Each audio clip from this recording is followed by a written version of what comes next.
ఎప్పటికప్పుడు తాజా వార్తలను అందిస్తున్న ఏపీ పవర్ న్యూస్ కు స్వాగతం.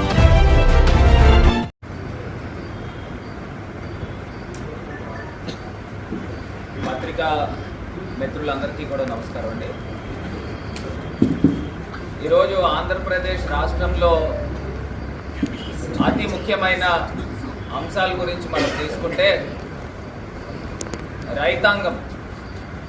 రైతాంగానికి ఏ పంటలు వేసిన రైతులైనా చూసుకోండి, ఈ 2 సంవత్సరాల కాలంలో వీళ్ళు ప్రభుత్వము వచ్చిన తర్వాత డబల్ ఇంజిన్ సర్కార్ అని చెప్తున్న ఈ కూటమి ప్రభుత్వంలో ఏ రైతుకైనా గిట్టుబాటు ధర అనేది ఉందా అని సూటిగా ప్రశ్నిస్తాము. మీరు ఏ పంటైనా తీసుకోండి, అటు మొక్కజొన్న కానీ లేకపోతే వరి కానీ పొగాకు కానీ ఏదైనా తీసుకోండి,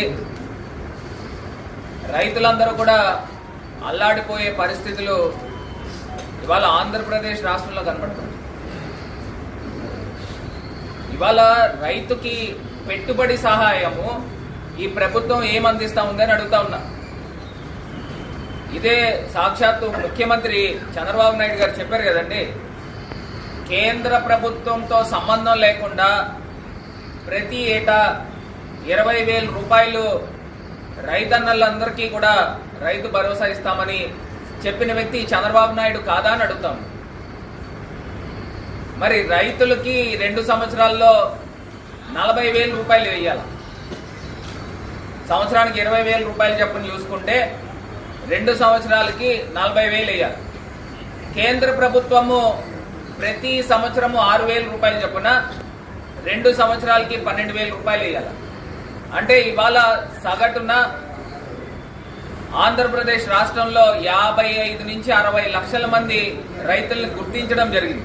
గత మా ప్రభుత్వంలో మాకు తెలిసి జగనన్న 54-55 లక్షల మంది రైతులకి వైఎస్ఆర్ రైతు భరోసా కిందన 13,500 రూపాయలు సంవత్సరానికి వేసేవారు ప్రతి రైతుకు కూడా.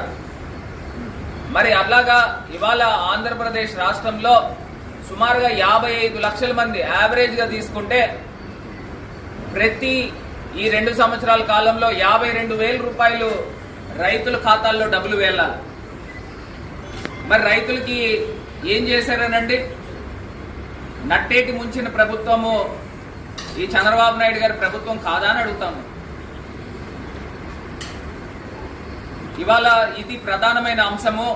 ఇమీడియట్ గా కేంద్ర రాష్ట్ర ప్రభుత్వాలు మేల్కొని రైతన్నలకి పెట్టుబడి సహాయం అందించాల్సిన బాధ్యత తీసుకోవాలి.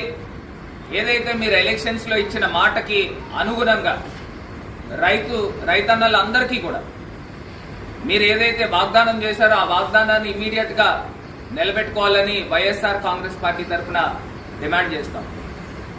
రెండో అంశము, ఇవాళ ఆంధ్రప్రదేశ్లో మా ప్రభుత్వ హయాంలో ప్రతి పేదవాడికి కూడా సొంతిల్లు కల నెరవేర్చాలి అని జగనన్న ఒక అద్భుతమైన పథకం తీసుకుని వచ్చి ప్రతి ఒక్కరికి ఇండివిజువల్ హౌస్ ఉండాలి అని జగనన్న కాలనీలు నిర్మాణం చేశారు. దాంతోపాటు టిట్కో హౌసులు ప్రతి పేదవాడికి కూడా టిట్కో హౌసులు అందించి ఆ పరిస్థితులు ఇవాళ కేవలం కూటమి ప్రభుత్వం వచ్చిన తర్వాత మీరు అగ్గిపెట్టి లాంటి ఇల్లులు కట్టారు, మేము దాన్ని రద్దు చేసి ప్రతి పేదవాడికి కూడా 2 సెంట్ల నుంచి 3 సెంట్ల రూపాయలు 3 సెంట్లు భూమిని ఇచ్చి చక్కటి ఇల్లును నిర్మాణం చేసి ఇస్తానని చెప్పిన వాగ్దానం చంద్రబాబు నాయుడు గారు కాదని అడుగుతాను. మరి మీ ప్రభుత్వం వచ్చి 2 సంవత్సరాలు పూర్తయింది, మీరు ఇస్తానన్న 2 సెంట్లో 3 సెంట్లో ఎందుకు ఇవ్వట్లేదు అని అడుగుతాము. ఎందుకు కాలయాపన చేస్తున్నారు అని అడుగుతాం. ఇవాళ సూటిగా ప్రశ్నిస్తున్నాం. ఇవాళ టిట్కో ఏదైతే హౌసెస్ ఇచ్చారో ఆ టిట్కో హౌసెస్ ని ఒకసారి చూపించాము. ఆ టిట్కో హౌసెస్ ని ప్రతి ఒక్కళ్ళు కూడా ఇవాళ ధర్నాలు చేసే పరిస్థితులు. ఇదే రాజమండ్రిలో ధర్నాలు చేస్తా ఉన్నాం. అక్కడ ఈఎంఐ స్టార్ట్ అయిపోయింది. ఇంకా ఇప్పటిదాకా అక్కడ ఆ టిట్కో హౌసెస్ కి సదుపాయాలు అందించని పరిస్థితులు ఇవాళ కనబడుతున్నాయి. ఇవాళ ధర్నాలు చేస్తూ ఉన్నారు. ఇదే రాజమండ్రి ప్రాంతంలో రాజమండ్రి హౌసింగ్ ఇచ్చారు. ఒక్కసారి ఇది ఆన్ చేయండి. ఇల్లు ఇస్తే బ్యాంక్ అధికారులు లోపల పేరుతో నివేదిస్తున్నారంటూ వాటి దాన్ని ఎక్కి నిలిచింది. అసలు వివాదం ఏంటి? తూర్పుగోదావరి జిల్లా రాజమండ్రి రూరల్ కలెక్టర్ కార్యాలయ సమీపంలో టిట్కో గృహాల లబ్ధిదారులు ఆందోళన చేపట్టారు. గత ప్రభుత్వం కేటాయించిన టిట్కో ఇళ్లకు సంబంధించిన లోన్లు కట్టాలంటూ బ్యాంక్ అధికారులు వేధిస్తున్నారంటూ ఆవేదన వ్యక్తం చేశారు. రుణాలు చెల్లించకపోతే ఇంటికి తాళాలు వేస్తామంటూ బెదిరిస్తున్నారని ఆందోళన వ్యక్తం చేశారు. లాయర్లతో వచ్చి బ్యాంక్ అధికారులు వేధిస్తున్నారంటూ 2,500కు పైగా కుటుంబాలు ఆగ్రహం వ్యక్తం చేస్తున్నాయి. తమకు న్యాయం జరగకపోతే చాది శరణ్యం అంటూ కొందరు బాధితులు వాటర్ ట్యాంక్ ఎక్కి నిరసన తెలిపారు.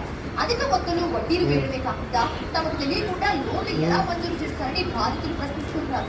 ఈ రుణాల సొమ్ము మొత్తం నేరుగా ప్రభుత్వం కానీ బ్యాంక్ వాళ్ళు మాత్రం వచ్చి మమ్మల్ని బాగా వేధిస్తున్నారండి. మీరు 8వ తారీఖు మీకు డెడ్లైన్ రాకపోతే సీరియస్ అంటే మీరు సారీ చేయకపోతే అని చాలా ప్రభావితం మాట్లాడారు. తమ సమస్యపై స్థానిక ఎమ్మెల్యే రాష్ట్ర ప్రభుత్వం స్పందించి పేదలకు కేటాయించండి. చాలా టిట్కో హౌసెస్ కూడా ఇవాళన్న రోజుకి కూడా ఖాళీగా ఉన్నాయి. ఎందుకున్నాయండి? మా ప్రభుత్వం వెళ్ళిపోయి మీ ప్రభుత్వం వచ్చి 2 సంవత్సరాలు అయింది. మీరు చెప్తా ఉంటారు కదా టిట్కో హౌసెస్కి ఆద్యులు మేమేనని. కనీసం ఆ టిట్కో హౌసెస్లో కూడా ఇవాళన్న రోజుకి కూడా పూర్తి స్థాయిగా అక్కడ కాపురాలు ఉండని పరిస్థితులు కనబడతా ఉన్నాయి. ఆ సదుపాయాలు కూడా కల్పించలేని దౌర్భాగ్యమైన పరిస్థితుల్లో ఈ ప్రభుత్వం ఉంది. అక్కడ ఇంకా హ్యాండ్ ఓవర్ చేయలేదు. కాకపోతే ఎవరైతే బెనిఫిషరీస్ ఉన్నారో వాళ్ళకి లోన్లు స్టార్ట్ అయిపోయి ఈఎంఐలు కట్టే పరిస్థితులు కనబడుతుంది. మరి సామాన్యుడు పేదవాడు ఎలా బతుకుతాడండి? ఇది కేవలము ఈ ప్రభుత్వం తాలూకా నిర్లక్ష్యం కాదా అని అడుగుతా ఉన్నాం.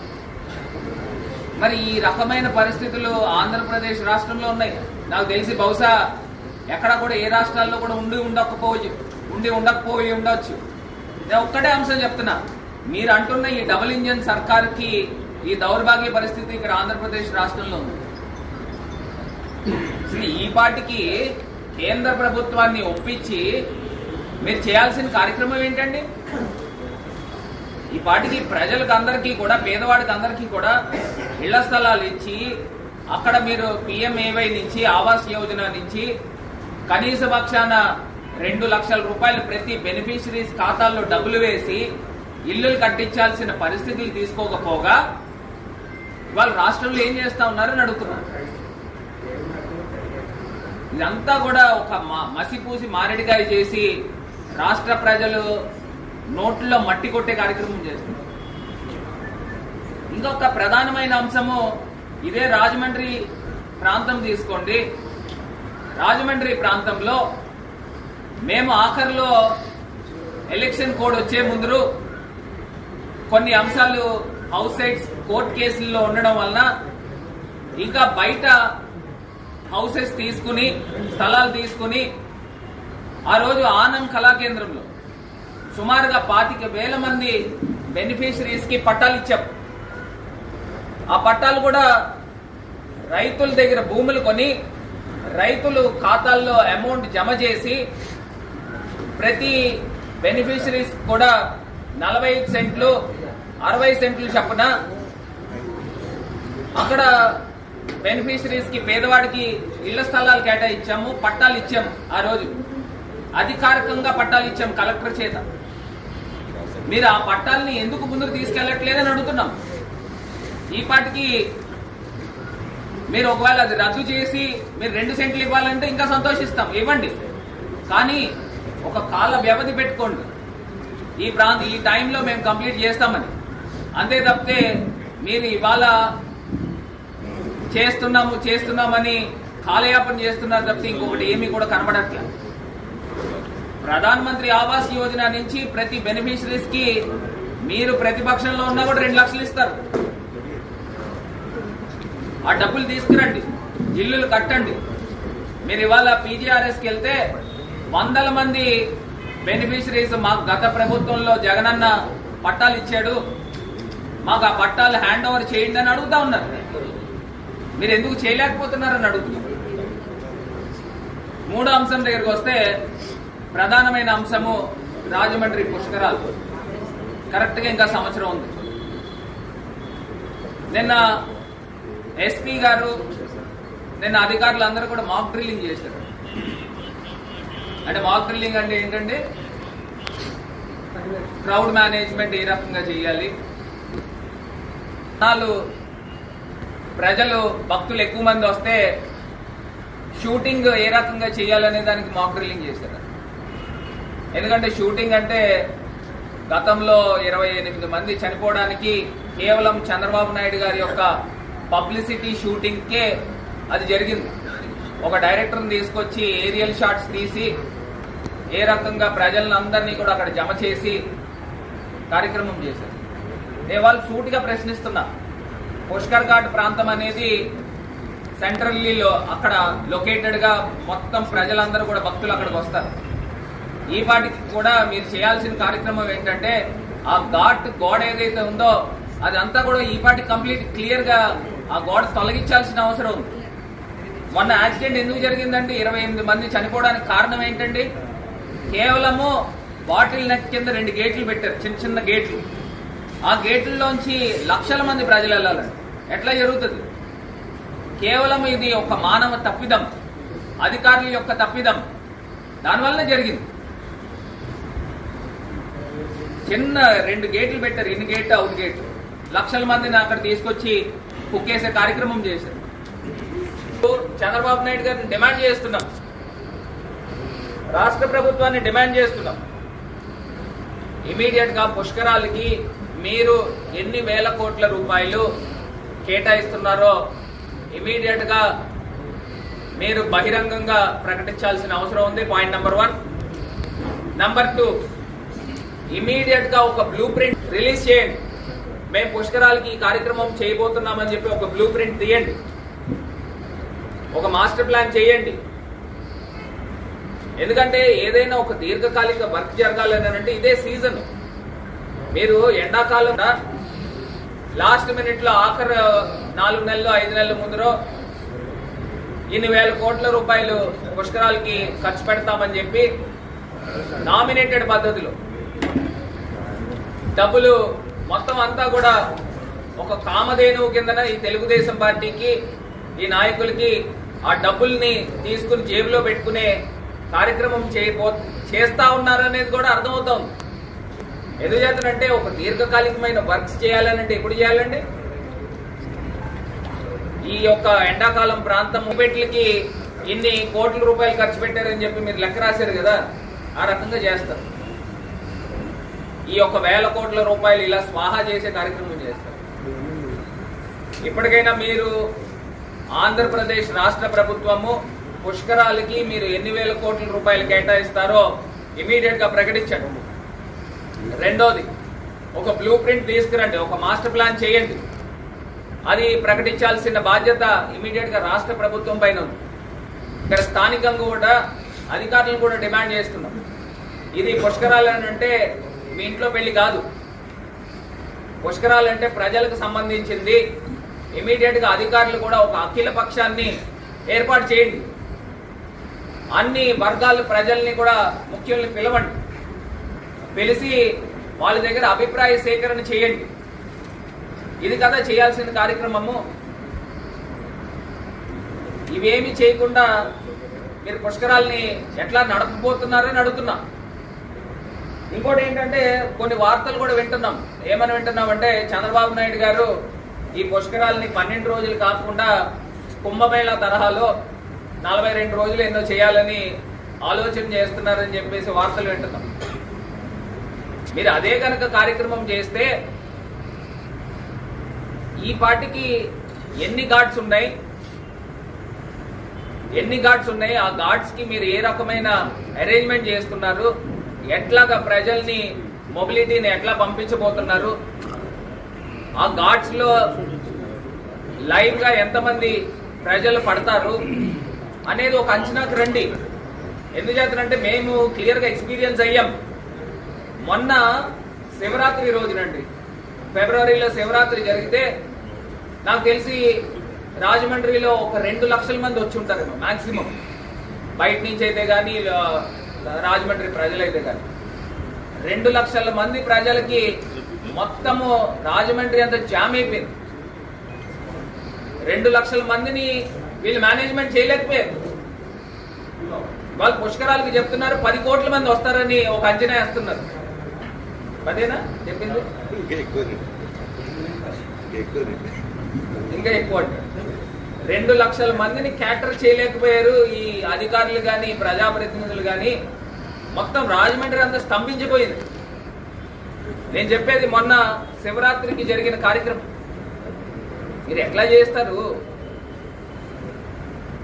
ఈ పాటికి మీరు మన గోదావరి ప్రాంతం ఎంతైతే ప్రాంతం ఉందో ఇటు రాజమండ్రి వైపు కానీ అటు కొవ్వూరు వైపు కానీ మొత్తం అంతా కూడా ఘాట్స్ నిర్మాణం చేయాలి. అటు మీరు గ్యామన్ ఇండియా బ్రిడ్జ్ దగ్గర నుంచి తీసుకోండి, ప్రతి చోట కూడా ఘాట్స్ నిర్మాణం చేయాలి. వీళ్ళు ఎందుకు చేయట్లేదని అంటే అక్కడ శుభ్రంగా ఇసుక ర్యాంపులు పెట్టుకుని అటు బ్రిడ్జ్ అవతలేమో రూరల్ ఎమ్మెల్యే, బ్రిడ్జికి ఇవతలేమో ఈవీఎం ఎమ్మెల్యే శుభ్రంగా దోచికి తినేస్తున్నారు రాజమండ్రి. ఘాట్స్ నిర్మాణం చేయండి. ఎవరైతే భక్తులు వస్తారో ఆ బ్రిడ్జ్ దగ్గర నుంచి ఏ ప్రాంతానికి వచ్చిన వాళ్ళు ఆ ప్రాంతంలో ఘాట్స్ లో స్నానాలు చేయించి అక్కడి నుంచి పంపించే కార్యక్రమం చేయండి. అంతే తప్పితే అందరినీ తీసుకొచ్చి జమ చేసి మళ్ళీ పుష్కర్ ఘాట్ లో జమ చేసి సెంట్రల్లీ లొకేటెడ్ కార్యక్రమం మటుకి చేయవద్దని చెప్పి ఈ ప్రభుత్వాన్ని హెచ్చరిస్తాము. ఇది కాకుండా ఇవాళ రాజమండ్రి చూసుకోండి, మోరంపూడి ఫ్లైఓవర్ అండి, అసలు ఎంత అన్యాయమో చూడండి. మోరంపూడి ఫ్లైఓవర్ మొన్న సెప్టెంబర్లో ఈవీఎం ఎమ్మెల్యే చెప్పాడు ఆ 10 సెకండ్స్ పెట్టాము. ఈ మంత్ 15th టెండర్ ఫైనల్ అవుతుంది. సెప్టెంబర్ నెలాఖరికి మోరంపూడి ఫ్లైఓవర్ అన్ని ఇటుగా ఉన్న సర్వీస్ రోడ్స్ అన్ని కూడా పూర్తి చేసే బాధ్యత మేము తీసుకుంటాము. ఇప్పటికే సెప్టెంబర్ 15కి టెండర్ ఫైనల్ అవుతుందంట. సెప్టెంబర్ నెలాఖరికి పూర్తి చేస్తాడు. అంటే ఈవీఎం ఎమ్మెల్యేకి తెలివితేటలు అతి తెలివితేటలు ఎక్కువ. ఏ సెప్టెంబర్ చెప్పలేదు, అది 2025 అవ్వచ్చు, 26 అవ్వచ్చు. అదే కదండి, సిగ్గుండాలి. నిన్నంట పేపర్లో వేయించుకుంటున్నాడు రాష్ట్ర ముఖ్యమంత్రి చంద్రబాబు నాయుడు గారు. అంటే ఇన్ని చేసే అభివృద్ధి పనులకి కితాబు ఇచ్చారు. మోరంపూడి ఫ్లైఓవర్ దీన్ని చూసి ఇచ్చారా అని అడుగుతున్నా. కనీసం ఏమాత్రమైన సిగ్గుందా అని అడుగుతాం. కనీసం సిగ్గు లేకోకుండా ఇవాళ ఏం చేస్తున్నాడండి? ఒక మోరంపూడి ఫ్లైఓవర్కి అటు ఇటు రోడ్లు వేయలేకపోయారు. 2 సంవత్సరాలు అయింది. నిజంగానే కనుక ఆ రోజు నేను యుద్ధ ప్రాతిపదికన చేయించకపోతే జొన్నాడ ఫ్లైఓవర్ పరిస్థితి ఏ రకంగా ఉందో మోరంపూడి ఫ్లైఓవర్ పరిస్థితి కూడా అదే రకంగా ఉండేది. మేము మోరంపూడి ఫ్లైఓవర్ దగ్గర ట్రావెల్ చేసేటప్పుడు ఫ్లైఓవర్ కాకముందు 5-6 సిగ్నల్ పడేది. ఒక టైంలో 5-6 సిగ్నల్ పడేది.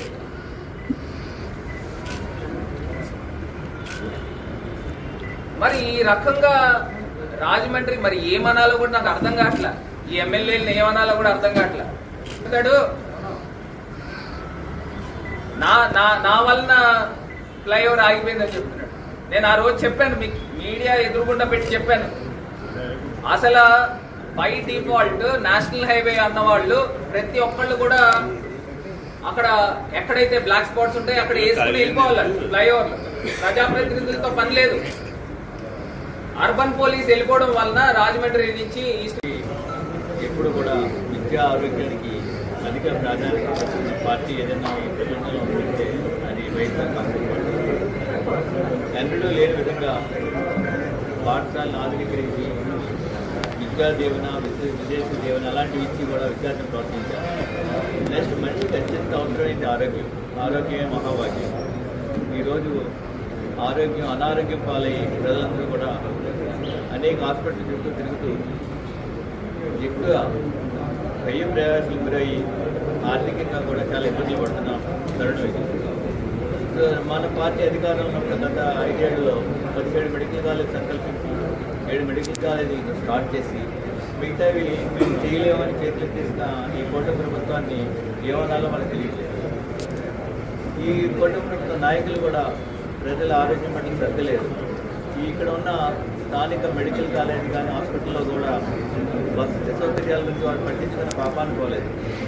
గత ప్రభుత్వంలో మేము ఎప్పుడు కూడా రెగ్యులర్గా హాస్పిటల్కి వెళ్ళి తనిఖీ చేసి ఏమన్నా ఏమీ లేదు డిఫిషియన్స్ అన్నీ కూడా రెక్టిఫై చేసేవాడు. ఈ ప్రభుత్వంలో ఓన్లీ పబ్లిసిటీ తప్ప పని ఏం జరగట్లేదు. ఆరోగ్యం పట్టించుకోవట్లేదు. అటువంటి తరుణంలో మన మాజీ ఎంపీ శ్రీ బలరాం గారు మెడికల్ క్యాంప్ కండక్ట్ చేసి ప్రజల ఆరోగ్యం మీద శ్రద్ధ చూపించి చక్కగా ఈ క్యాంప్ని చెయ్యాలి అని చెప్పి తలపెట్టడం చాలా అభినందనీయం. ఇలాంటి కార్యక్రమాలు రెగ్యులర్గా ప్రతి 6 నెలలకు ఒకసారి చేస్తామని చెప్పి హామీ ఇస్తూ మా హాస్పిటల్ తరఫున కూడా అన్ని విధాలా మేము సహకరించి హార్ట్ అండ్ లంగ్స్ స్పెషలిస్ట్ అనేది కూడా అందుబాటులో తీసుకొస్తామని చెప్పి హామీ ఇస్తాం.